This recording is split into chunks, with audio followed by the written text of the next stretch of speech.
सेवा की भावना यदि आप में है तो सब कुछ कर सकते हो। और सेवा की भावना जिसमें होती है कभी ईगो नहीं आता है। वो अपने टीचर की बात मानता है, अपने बड़ों की बात मानता है और उसी के अनुसार व्यवहार करता है। इसका एक छोटा सा प्रसंग मैं आपको बताना चाहता हूँ कि अपने गुरु की बात नहीं मानना या उनकी बातों का उल्लंघन करने से अपन कितने ज़्यादा दुखदायी कंडीशन में पहुंच सकते हैं, या जो अपने को प्राप्त हुआ है वो भी अपन खो सकते हैं। एक छोटा सा प्रसंग है। एक शिष्य अपने गुरुजी के पास जाता है कि गुरुजी, मेरे पास कुछ भी नहीं है, मैं बहुत परेशान हूँ, आपकी कृपा हो जाए मेरे ऊपर तो मैं सुखद जीवन जी सकता हूँ। तो गुरु भी पहुँचे हुए थे। उनने शिष्य से पूछा कि बेटा बताओ क्या चाहिए आपको। कि गुरुजी ज़्यादा कुछ भी नहीं चाहिए, रहने के लिए घर हो और समाज में कुछ इज्जत हो तो मेरा जीवन अच्छी तरह गुजर जाएगा। तो गुरुजी पहुँचे हुए थे, सिद्धियाँ प्राप्त थी उनको। उनने उस शिष्य को 4 मोमबत्तियाँ दी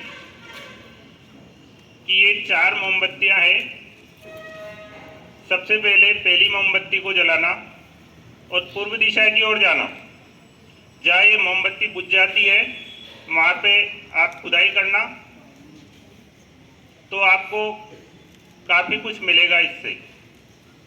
दूसरी मोमबत्ती है पश्चिम दिशा में जाना, इसको जलाते हुए जहाँ बुझ जाती है वहाँ भी आपको काफ़ी कुछ मिलेगा।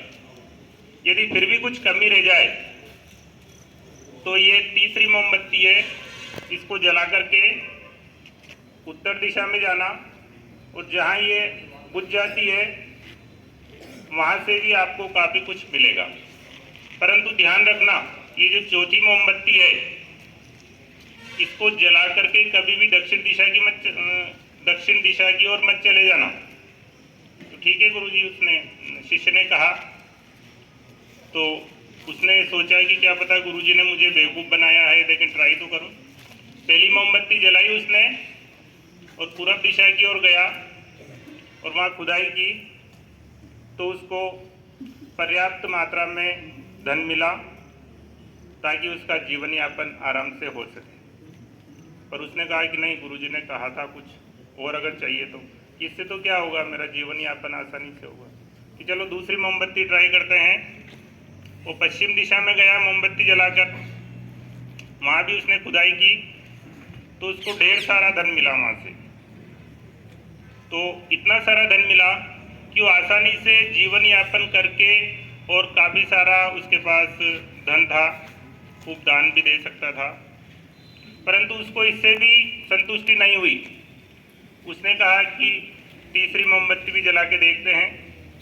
तीसरी मोमबत्ती जला के उत्तर दिशा की ओर गया। जैसे ही मोमबत्ती बुझती है उसने खुदाई की तो उसको अथाह धनराशि मिली। इतनी अथाह धनराशि मिली कि उसकी चाहे 7 पुश्ते 10 पुश्ते भी अगर खाए तो कभी ख़त्म नहीं हो इतना। लेकिन प्यारे बच्चों, आपको याद है कि जैसे ही कोई धनवान हो जाता है तो अभिमान अपने आप आ जाता है, स्वाभाविक प्रवृत्ति है। तो उसने सोचा कि मैं तो बहुत बड़ा आदमी बन गया, इतना सारा अथाह धनराशि मिली मेरे को, हीरा जवाहरात और सब कुछ मिला। तो गुरुजी की वो बात उसको याद नहीं रही दक्षिण दिशा की। उसने कहा कि चलो 3 तो मिला ही सही, 3 मोमबत्तियों ने इतना कमाल किया, चौथी में पता नहीं कुछ और ज़्यादा होगा इसलिए गुरुजी ने मना किया। तो गया, वो चौथी मोमबत्ती जलाई, दक्षिण दिशा की ओर गया। जैसे मोमबत्ती बुझी और उसने खुदाई की तो एक दरवाज़ा मिलता है।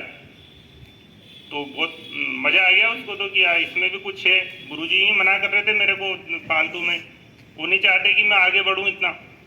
तो जैसे उसने दरवाज़ा खोला, एक काला कलूटा व्यक्ति एक चक्की चला रहा है।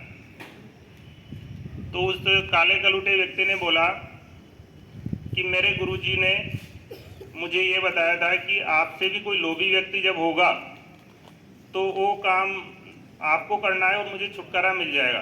क्योंकि मुझे भी इसी तरह गुरुजी ने मोमबत्तियाँ दी थी, परंतु मैं अपने आप पे नियंत्रण नहीं रख पाया और जब मैंने उनसे वापस उनकी सेवा पूजा की रिक्वेस्ट की तो उन्होंने ये कहा कि जब आपसे भी कोई ज़्यादा लोभी व्यक्ति आएगा तभी जाके आपका छुटकारा होगा। तो मेरी मुक्ति हो गई और अब आप ये चक्की संभालिए। तो प्यारे बच्चों, इसी प्रकार से यदि गुरु की आज्ञा का पालन नहीं किया आपने, गुरु का कहना नहीं माना, तो जो आपको कितनी सिद्धियां मिल जाए, कितनी अच्छी पढ़ाई मिल जाए, उसके बाद भी आप सफल नहीं हो सकते। उसी दक्षिण दिशा में जाकर के वही हाल होगा जो चौथी मोमबत्ती जला करके उस शिष्य का हुआ। धन्यवाद।